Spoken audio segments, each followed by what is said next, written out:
Halo, Assalamualaikum warahmatullahi wabarakatuh.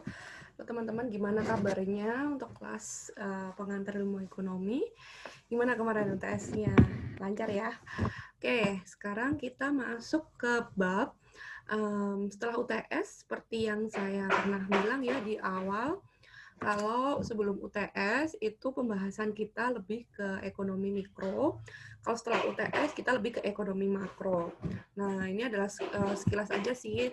Saya harapannya teman-teman googling ya, googling sendiri juga kayak gitu sebagai tambahan. Sebenarnya apa sih bedanya mikro dan makro kayak gitu. Nah, ini ya muncul pertanyaan-pertanyaan sebagai berikut. Mengapa sih negara itu memiliki pertumbuhan pendapatan yang cepat selama beberapa tahun terakhir, tapi beberapa negara yang lain itu nggak seperti itu kayak gitu. Jadi ada ketimpangan nih, ada negara yang sangat maju, tapi ada juga negara yang masih ada di level kemiskinan yang tinggi seperti itu. Terus next question, mengapa ada beberapa negara memiliki tingkat inflasi tinggi, sementara negara lainnya memiliki harga yang relatif stabil kayak gitu. Terus apa sih kebijakan pemerintah dalam menangani permasalahan-permasalahan tersebut? Nah, pertanyaan-pertanyaan tersebut itu biasanya akan muncul di ekonomi makro. Jadi seperti namanya, mikro itu kan kecil ya, makro itu kan besar.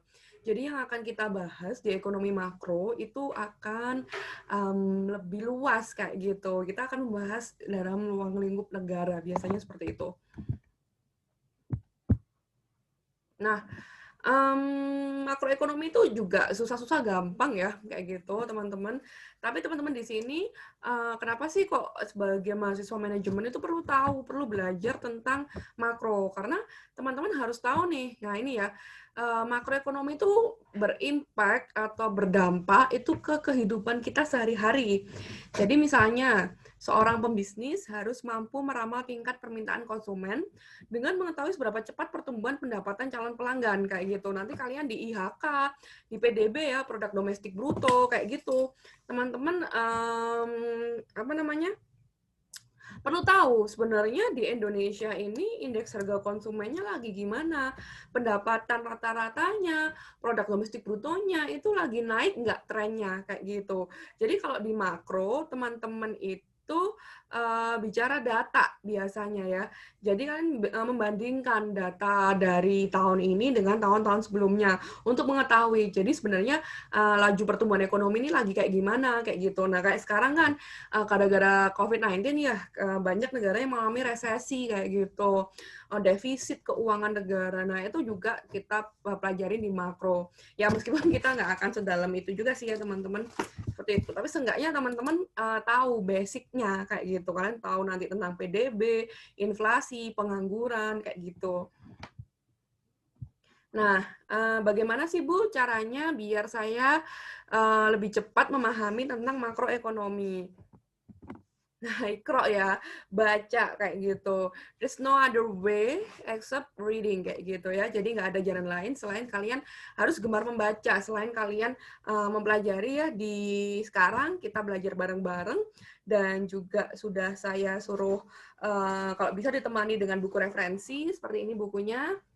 Nah, ini MenQ. MenQ itu sebenarnya banyak ya teman-teman ya. Ada yang dia dalam satu buku itu udah ada mikro dan makro, jadi it's okay itu dipakai aja kayak gitu. Lagian banyak sekali sih referensi untuk ekonomi makro, jadi terserah kalian mau pakai referensi yang mana. Nah, yang kalian harus baca, sering-sering baca lainnya itu apa sebagai suplemen atau sebagai pendamping, itu adalah koran ya, koran atau media kayak gitu. Biasanya case-case ekonomi yang diberitakan di media itu adalah case-case ekonomi makro. Hampir jarang ya kita membahas ekonomi mikro kayak gitu. Berapakah laju permintaan, berapakah elastisitas, kayak gitu kan jarang ya kita lihat di koran, kita dengar di televisi kayak gitu. Yang kita apa namanya, yang kita ketahui, yang kita dengar sehari-hari ya, baik lewat koran ataupun TV atau di berita di HP kayak gitu, itu tentang ekonomi makro kayak gitu. Angka pengangguran terus meningkat ketika ada COVID-19 misalnya seperti itu. Terus apalagi nih, ya itu tadi ya, misalnya laju pertumbuhan ekonomi sedang resesi, defisit kayak gitu. Nah, itu adanya di ekonomi makro dan teman-teman bisa menemukan informasi dari mana, yaitu dari koran atau dari ya everything lah ya, sekarang media open access-nya sangat luas sekali gitu. Bahkan dari kayak Line Today, terus kemudian di Instagram pun juga banyak media yang sudah masuk ke sosial media tersebut kayak gitu kan. Tapi harus hati-hati ya, karena ya seringkali juga masih banyak hoax juga ya, banyak hoax juga terkait ekonomi makro. Jadi teman-teman harus pintar menyaring beritanya. Nah ini saya contohkan nih beberapa media yang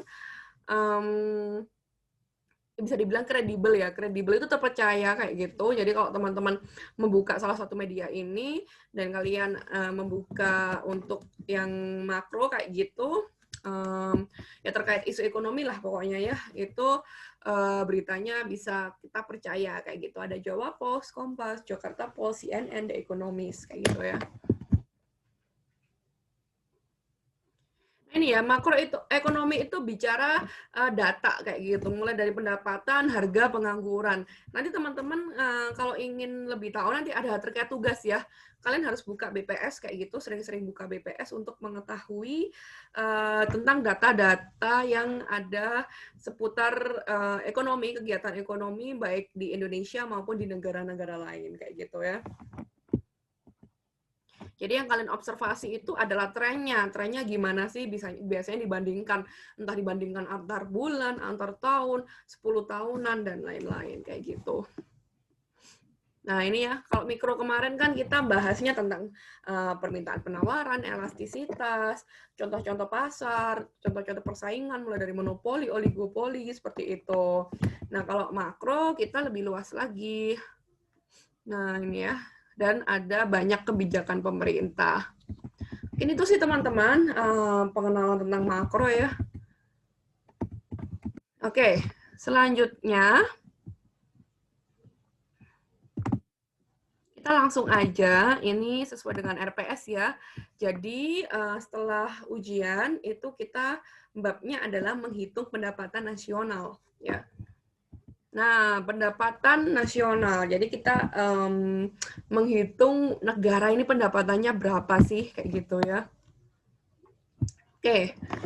Nah, di pendapatan nasional, sebenarnya pendapatan nasional itu ada banyak ya teman-teman kalau kalian lihat di beberapa referensi seperti itu. Tapi biasanya yang paling sering digunakan untuk perhitungan berapa sih pendapatan negara gitu ya, itu biasanya pakai yang namanya PDB ya, Produk Domestik Bruto. Kayaknya kalian udah nggak terlalu asing lah dengan istilah PDB ini ya, atau bahasa Inggrisnya Gross Domestic Product kayak gitu. Nah di buku ini ada nggak ya yang selain PDB? Kayaknya enggak deh. Kalau di buku-buku lain mungkin teman-teman akan ditunjukkan gitu. Ternyata pendapatan nasional itu nggak hanya itu aja kayak gitu ya. Jadi ada yang PDB, ada apa namanya, ini udah share screen belum?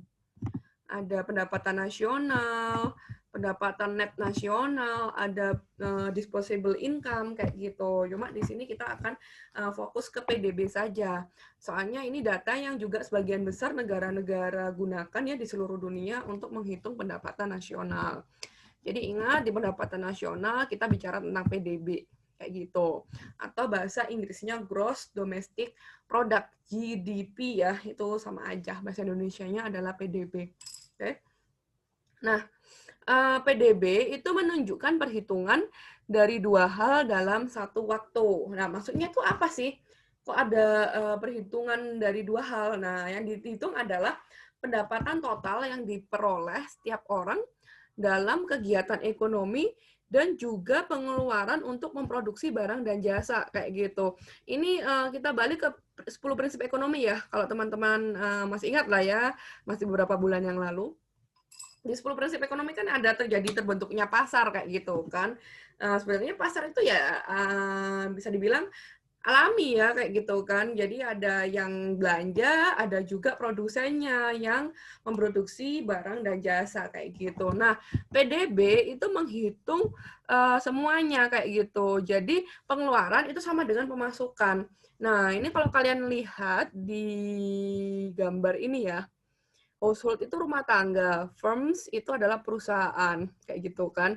Nah, yang hijau ini adalah aliran uang masuk ya. baik firms ke household, household ke firms, atau perusahaan ke rumah tangga ke perusahaan. Jadi di sini apa sih yang masuk ke rumah tangga dari perusahaan? Yang masuk adalah income atau gaji ya. Jadi perusahaan di sini rumah tangga di sini menerima uang, menerima upah ya dari perusahaan berupa gaji. Nah, akhirnya sama rumah tangga itu tadi diapain? Dibelanjakan kayak gitu kan, nggak mungkin 100% ditabung kayak gitu.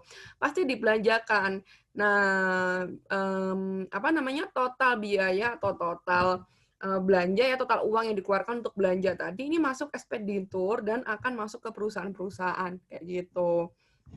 Ujung-ujungnya kan kalian beli produk itu ya produk dari perusahaan kan, atau mungkin dari produsen gitu ya. Nah, yang biru ini adalah total pengeluarannya. Tadi kan pemasukan ya. Jadi pemasukan rumah tangga itu adalah gaji ya yang diperoleh dari perusahaan, dan pemasukan dari perusahaan itu adalah belanja yang dikeluarkan oleh si rumah tangga itu tadi. Jadi ekonomi itu muter aja kayak gitu ya. Nah, kemudian yang ini tuh yang keluar kayak gitu.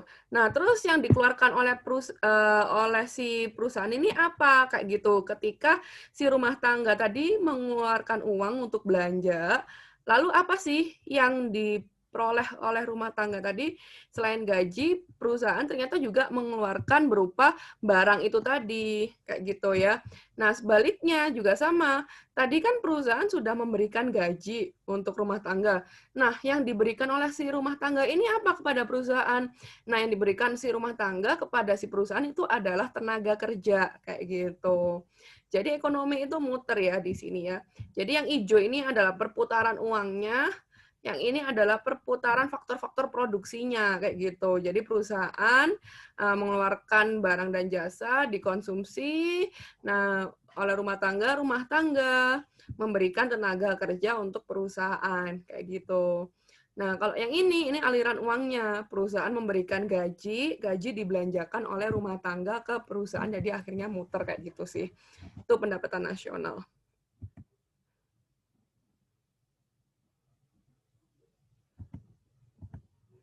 Nah, PDB ya, produk domestik bruto, itu definisinya adalah nilai pasar dari seluruh barang dan jasa akhir yang diproduksi dalam suatu negara selama periode tertentu kayak gitu.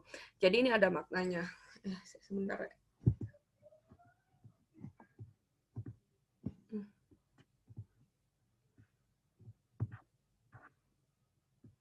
Oke, saya lanjut ya. Jadi PDB itu adalah nilai pasar ya. Jadi dari nilai pasar dari seluruh barang dan jasa akhir yang diproduksi dalam suatu negara selama periode tertentu. Jadi semua barang dan jasa yang diproduksi misalnya oleh negara, misalnya oleh Indonesia kayak gitu dalam suatu periode tertentu, misalnya tahunan atau 6 bulanan, terserah nanti yang diminta perhitungan PDB yang apa kayak gitu ya. Itu namanya produk domestik bruto kayak gitu. Dan itu masih nilai pasar, namanya juga bruto kan, belum net. Bruto itu kan kotor kan ya, Rek, ya, kayak gitu, gross domestic product. Oke, sebentar ya teman-teman.